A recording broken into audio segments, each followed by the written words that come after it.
What if redemption looked less like power and more like compassion? Ruth arrived in Bethlehem with nothing. No husband, no inheritance, no protection, and no clear future. But then she encountered a man named Boaz, a wealthy landowner whose integrity, kindness, and faithfulness transformed not only Ruth's life, but biblical history itself. From golden harvest fields, to a midnight conversation at the threshing floor, to a public covenant sealed before the elders of Bethlehem, Boaz became one of the Bible's greatest pictures of redemption. Today, we uncover the remarkable story of Boaz. 1. What if one act of kindness could completely change someone's future? Ruth arrived in Bethlehem as a vulnerable outsider with no security, no inheritance, and no clear future. But then she met Boaz. In Ruth 2-4, Boaz noticed Ruth's faithfulness and chose to protect, provide for, and ultimately redeem her according to Israel's family redemption laws. He didn't exploit her weakness. He honored her. Boaz became a picture of compassion, integrity, and redemption.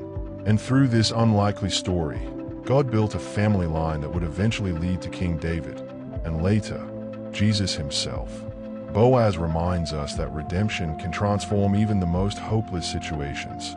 2. One quiet night in Bethlehem changed everything. Following Naomi's guidance, Ruth approached Boaz at the threshing floor with a bold request: redeem our family. It was risky, vulnerable, and deeply personal. But in Ruth 3, Boaz responded with remarkable honor and integrity. Instead of taking advantage of Ruth's vulnerability, he protected her dignity and promised to pursue redemption the right way.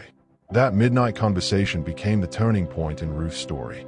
Boaz reminds us that true character is revealed by how we treat people when we hold the power.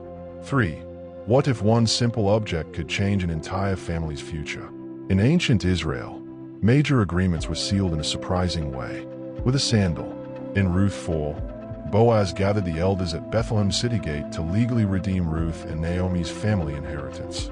Another redeemer had the first opportunity, but when the responsibility became costly, he stepped back. That's when Boaz publicly accepted the role of redeemer. The sandal exchange became a symbol of covenant, responsibility, and restoration. And through that decision, Ruth's story transformed from loss to legacy. Boaz reminds us that true redemption requires commitment, sacrifice, and public faithfulness. Boaz's story reminds us that God can transform even the most hopeless situations into stories of restoration and purpose. Through kindness, through integrity, and through redemption, broken lives can become part of something far greater than imagined. Like, share, and subscribe for more Bible stories and Christian motivation.